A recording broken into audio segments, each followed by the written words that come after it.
गुरुदेव की जय। बंदी छोड़ कबीर परमेश्वर जी की जय। बंदी छोड़ गरीबदास जी महाराज जी की जय हो। स्वामी रामदेवानंद जी गुरु महाराज जी की जय हो।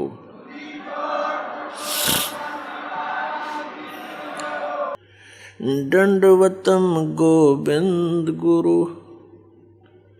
बंदो अविजन सोय। पहले भये परिणाम तिन नमो जो आगे होय। परम पिता परमात्मा पूर्ण ब्रह्म सर्व सृष्टि रचनहार कबीर परमेश्वर जी की असीम कृपा से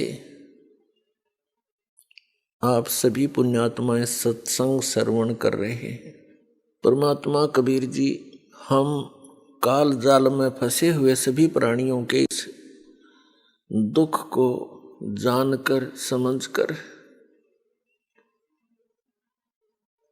अपने सतलोक से चलकर के यहाँ आते हैं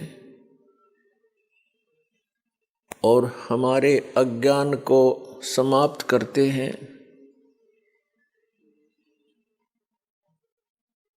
हमें ये बताने की चेष्टा करते हैं कि तुम सभी प्राणी ऐसे स्थान से आए हुए हो जहाँ पर किसी वस्तु की कमी नहीं, किसी वस्तु का वहाँ पर अभाव नहीं। वहाँ कोई दुख नहीं, वहाँ पर व्यर्थ अवस्था नहीं। सृष्टि ऐसी ही है, शरीर आपके ज्यों के त्यों हैं। वहाँ जो आपको शरीर प्राप्त था वो सभी रोग रहित, व्यर्थ अवस्था उसमें नहीं होती, वहाँ मृत्यु नहीं होती। उस स्थान को आप अपनी गलती के कारण छोड़ आए। अब आप यहाँ पर ये दंड भोग रहे हो, सजा भोग रहे हो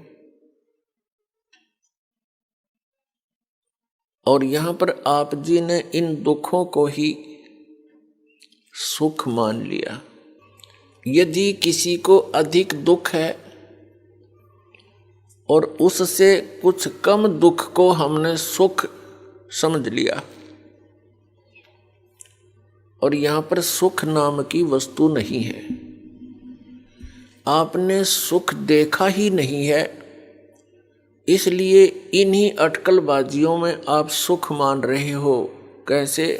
जो निर्धन है वो सोचता है धनवान सुखी। ये कार और कोठियों में निवास करता है, सफर करता है।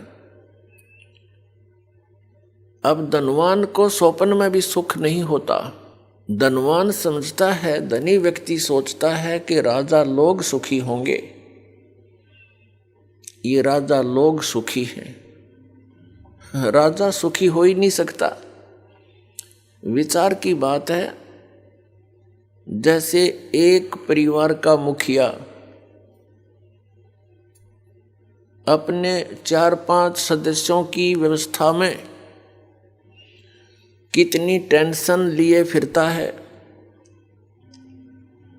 किसी को बीमारी है, किसी का विवाह नहीं हुआ, किसी का विवाह हो गया तो बालक नहीं, और 100 समस्याएं उसकी जान को बनी रहती हैं। राजा एक बहुत बड़े अक्षेत्र का मुखिया होता है। इससे खूब आसानी से अंदाजा लगाया जा सकता है वो कितना सुखी हो सकता है। स्वप्न में भी सुख नहीं उस व्यक्ति को जो राजा बना हुआ है। ठीक है, अपनी घूटी सूटी लाकर रात काट लेता होगा, घंटे 2 घंटे पड़ जा पी कर शराब, सुख नहीं है।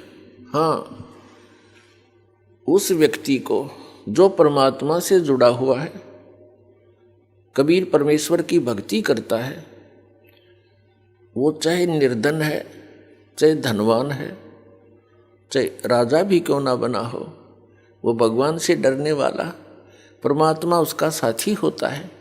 उसके ऊपर आने वाली आपदाओं को तुरंत निवारण करता है, क्योंकि कबीर परमात्मा वो सुख सागर है जो अपने बच्चों का दुख देख नहीं सकते। और जब तक हम इस परमेश्वर की शरण में नहीं आते हैं तो हम अन्य उपासनाएं जो करते हैं वो हमें अपने प्रारब्ध में आने वाली आपदाओं से नहीं बचा सकते। उन साधनाओं से आपको अन्य लाभ तो हो सकते हैं, लेकिन आपके कर्म के दंड में वो परिवर्तन नहीं कर सकते। एक कबीर परमात्मा परम अक्षर ब्रह्म को छोड़कर अन्य जितने भी प्रभु हैं, स्वामी हैं, वो आपको जैसा कर्म किया है वो ही प्रदान कर सकते हैं, उसमें परिवर्तन नहीं कर सकते। तो वो भक्ति हमारे लिए यूजलेस है।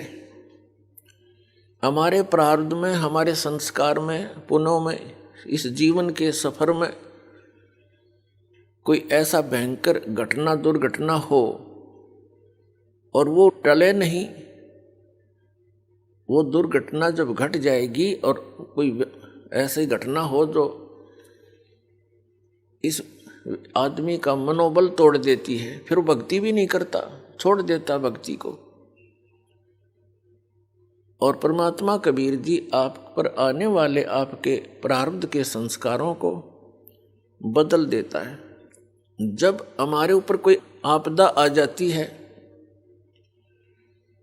और हमें पता है कि इसका कोई निवारण इस पृथ्वी पर नहीं है, और फिर वो ठीक हो जाता है, उसका समाधान हो जाता है इस भक्ति से, तो हमारी आस्था भगवान में दृढ़ होती है और तभी हम भक्ति कर सकते हैं। पुण्यात्मा, हम ऐसे लोक से आए हैं जहाँ कोई कष्ट नहीं था, कोई दुख नहीं था, मृत्यु नहीं थी और वृद्ध अवस्था नहीं थी। कोई भी वृद्ध अवस्था पसंद नहीं करता। 60-70 वर्ष के हो जाते हैं राजनेता, अभिनेता, और अपनी सकीन को भी टाइट करवाते हैं देश विदेश में जाके। 1-2 साल के बाद फिर सिकुड़ेगी बात है, कितना करवाओगे इसने सेटिंग, और फिर मृत्यु डेफिनेट। आप सारा जीवन लगाते हो अपने मकान के बनाने में और परिवार के पोषण में। संतान होती है, संतान के फिर संतान होती है, हम बड़े खुश होकर रहते हैं, उनके साथ सीने से लगाते हैं, प्यार करते हैं, अच्छी बात है। और 1 मिनट में ना जाने उन प्यारे बच्चों की मृत्यु हो जाए या स्वयं की हो जाती है, तो खाक है ये जीवन। किस चीज पर आप आस लगाए बैठे हो? यदि हमारी मृत्यु ना हो तो हम इतने ढीठ हो चुके हैं, इन दुखों को हम कोई परवाह नहीं करते, वैसे का हीरो आपदा है हमारे ऊपर। लेकिन मृत्यु भी डेफिनेट, तो इसकी तरफ थोड़ा सा ध्यान देना पड़ेगा आप जीने पे। असंख्य जन्म हो गए आपने यही परिवार पोषण करते और यही बंगले और कोठी और फैक्ट्री लाते और बनाते, आप ही चले जाते हो, ये यहीं रह जाती है। और फिर आप बने हो कहीं गधे और कोठी खड़ी है कहीं दूर। आपको क्या मिला उस कोठी में जो सारा जीवन खो दिया? ये किस कारण से करते हैं हम? क्योंकि हमने इतनी ही पढ़ाई पढ़ रखी है, विवाह हो जा, संतान हो जा, रोजगार मिल जा, इनका पालन पोषण कर दें, इनका विवाह कर दें, फिर मर जावा, बेशक काम पूरा हुआ। नहीं, मनुष्य जीवन का कार्य तो आपने स्टार्ट भी नहीं किया।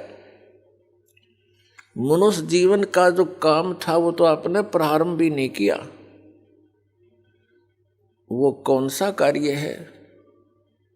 परमात्मा की भक्ति, परम अक्षर ब्रह्म की भक्ति, मोक्ष प्राप्ति, जन्म मृत्यु के रोग से छुटकारा, जरा और मरण से छुटकारा। और ऐसा ना होने से तो आपका जीवन व्यर्थ है। ये क्रियाएं जिस पर हम आ पा सकते हैं ये तो पशु पक्षी भी करते, फिर मनुष्य जीवन की क्या आवश्यकता थी? इसमें कितनी सद्बुद्धि दी है, कैसे हाथ पैर दिए हैं, बुद्धि दी भगवान ने, कि यहाँ पर आपदाएं तो आएंगी ही आएंगी, जैसे वर्षा घनी होगी, सर्दी गर्मी भी आती है, तूफान भी आते हैं।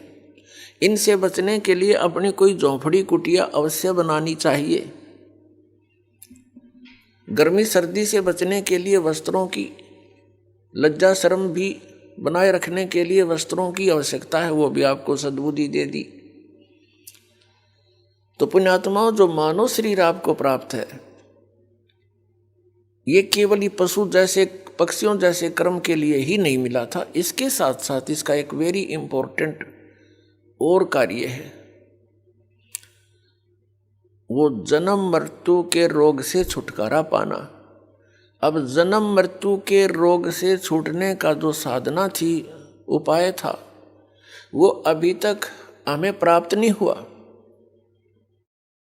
जिस कारण से हमने इस जन्म और मरण के विधान को फाइनल मान लिया। ज्यादा से ज्यादा कोई साधना साधक करता है, वो स्वर्ग तक अपनी बुद्धि सेट करे बैठा था, चाहे वो किसी धर्म मजहब का क्यों ना हो। और स्वर्ग क्या है? स्वर्ग में गया हुआ प्राणी अपने पुण्यों को समाप्त करके पुनः फिर पृथ्वी पर आ जाता है अपने संस्कार भोगने के लिए। चाहे मनुष्य जीवन भी प्राप्त हो सकता है और अन्य प्राणियों के शरीरों में भी कष्ट आप जी को उठाना पड़ता है। स्वर्ग क्या है? स्वर्ग एक रेस्टोरेंट है, होटल है। ऐसे बढ़िया एटमॉस्फेयर में जैसे पृथ्वी के ऊपर उदाहरण दें तो गर्मियों के अंदर पंजाब, हरियाणा, राजस्थान, उत्तर प्रदेश, मध्य प्रदेश आदि जो राज्य हैं, इनमें गर्मी कहर तोलती है। अप्रैल से शुरू हो जाती है और जून तक, जुलाई तक फिर वर्षा हो जाती है, थोड़ा सा एटमॉस्फेयर ठीक हो जाता है। तो इन 3-4 महीनों में गर्मी से बचने के लिए कोई सेठ साहूकार व्यक्ति, धनी, शिमला, कुल्लू, मनाली, हिली स्टेशन पर चला जाता है। तो उसने वहाँ होटल में रहना पड़ता है, किराए पर कमरा लेता है होटल में। तो वहाँ सारा कुछ उसकी जेब से खर्च होता है, खाना भी और कमरे का किराया भी। वहाँ वो कोई इनकम नहीं कर सकता, केवल वो समय व्यतीत करने जाता है गर्मियों का। और 20, 30, 50 हजार, 1 लाख रुपया आजकल 3-4 महीनों में करके खराब, और फिर वापस उसी कर्म क्षेत्र में आना पड़ता है। आगे हो सकता दाव लगे ना लगे, लाख रुपये बच्चे ना बच्चे, उसको एक्स्ट्रा, तो फिर वहीं रहना पड़ेगा उसी दुख में। ठीक इसी प्रकार जो साधनाएं पुण्य प्राणी करते हैं, परमेश्वर कबीर जी की सत साधना के अतिरिक्त वो केवल स्वर्ग तक ही पहुंचते हैं और उस स्वर्ग रूपी होटल में अपनी पुण्यों की पूंजी का नाश करके वह पुनः फिर पृथ्वी पर आ जाते हैं। और ये प्रोसीजर, ये प्रोसेस असंख्य जन्मों से आप प्राप्त कर रहे हो, इसी के अंदर आप लिप्त हैं। पहले तो इस मार्ग को बताने वाला हमें मिला नहीं कि इस स्वर्ग से भी आगे कोई ऐसा स्थान है जिसकी प्राप्ति होने के उपरांत प्राणी पुनः पृथ्वी पर नहीं आता, उसका जन्म मृत्यु कभी नहीं होता और वो सदा के लिए सुखी हो जाता है। वहाँ एक और स्थान है, अभी तक जैसे उस स्थान को सतलोक कहते हैं, अमरलोक भी कहते हैं हमारी संत भाषा में। उस परमेश्वर ने जो वहाँ का मालिक है, हम सबका कंट्रोलर है, सबका जनक है, सबका परमात्मा है कबीर जी, उसने स्वयं आकर के उस स्थान की जानकारी हमें दी है कि तुम यहाँ के रहने वाले नहीं हो और आप यहाँ केवल अपनी यातनाएं भोग रहे हो इस पृथ्वी पर। आप सतलोक के वासी हो, वहाँ रहा करते थे, आपके सारे मकान जो के तो वहाँ पर विद्यमान है। बहुत सुंदर मकान है वहाँ पर, सारी व्यवस्था वहाँ पर आपकी बनी हुई है। बड़े सुंदर पार्क हैं, फलदार वृक्ष आपके महलों में लगे हुए हैं, आसपास आपके आंगन में बहुत बढ़िया सुंदर आपके वहाँ मकान है। उस व्यवस्था से हम पहले परिचित थे, वो आज भी आत्मा में घर किए हुए, उसी की नकल हम यहाँ इस डुप्लीकेट लोक में कर रहे हैं। बड़ी कोठी हो, आगे आंगन हो, बड़ा पार्क हो, झूल डली हो, फूलदार वाटिका बनी हो, टहल करें। तो पुण्यात्माओं यह कोशिश भी करते हैं, बगीची हो, आंगन हो, बड़े सेठ लोग, बड़े अफसर यही चाहते हैं। चाहते तो सभी हैं, लेकिन उनका दाव लग जाता है या नकली अरेंजमेंट करने की। लेकिन यहाँ सुख नाम की वस्तु नहीं, टहल रहा वाटिका में और टेंशन है उसके दिमाग में, पता नहीं कहाँ घूम रहा, वाटिका के भ्रमण का आनंद भी नहीं ले पाती यहाँ पर। तो परमात्मा ने बताया कि वहाँ एक और स्थान है, उसने, उस परमेश्वर ने स्वयं आकर बताया आपको। और वो चारों युगों में हमारे पीछे पड़े हुए हैं कि तुम गलत साधना कर रहे हो, तुम गलत लोक में रह रहे हो। जिनको तुम परमात्मा मानकर पूज रहे हो, ये परमात्मा नहीं है। परमात्मा का तुम्हें ज्ञान भी नहीं है। लेकिन सतयुग त्रेता द्वापर में हम दुखी नहीं थे। पुण्यकर्मी प्राणियों के जन्म होते हैं, वो जो भी साधना कर रहे होते हैं, कैसी भी कर रहे हैं, फिर भी वो सुखी होते हैं। और वो समझ बैठे होते हैं कि हम जो पूजाएं भगवान की कर रहे हैं, इसी से हमें ये लाभ हो रहा है। तो उस समय परमात्मा आते भी हैं। ये ज्ञान जो आज दास आपको रूबरू कर रहा है, यही ज्ञान उन्हीं का दिया हुआ, कबीर परमात्मा का, उस परम अक्षर ब्रह्म का, सत्य पुरुष का। तो उस समय हम नहीं सुनते उनकी इस बात को, क्योंकि हम सभी पुण्यकर्मी प्राणी सतयुग त्रेता द्वापर तक जन्म लेते रहते हैं और हमारे पूर्व संस्कार से हम स्वस्थ भी होते हैं, सब सुविधाएं भी उपलब्ध होती हैं, बच्चे भी स्वस्थ होते हैं, दीर्घायु होती है। तो हम ये भूल कर बैठते हैं कि जो साधना हम कर रहे हैं, इनसे हमें सब सुख उपलब्ध है। अध्यात्म ज्ञान के अभाव से, तत्व ज्ञान की कमी से हम इतना सोच लेते हैं। हम भूल जाते हैं कि जो भी आपको प्राप्त है, ये आपके पूर्व जन्मों का ही आपको प्राप्त है। वर्तमान में जो आप कर रहे हो, इसका फल आपको भविष्य में आने वाले समय में मिलेगा, नेक्स्ट जीवन में, अगले जन्मों में। तो इस कारण से हम उस परमात्मा के यथार्थ ज्ञान को नहीं सुन सके, समझ भी नहीं सके और शरण भी ग्रहण नहीं कर सके। ये दुर्भाग्य रहा हमारा। बड़े पुण्य भी किए, साधनाएं भी की, वेदों अनुसार भक्ति भी की, लेकिन परमात्मा प्राप्ति नहीं हुई और न ही स्थायी स्थान मिला। हम जन्मते रहे, मरते रहे। इस दीर्घ रोग से हम असंख्य जन्मों से ग्रस्त हैं।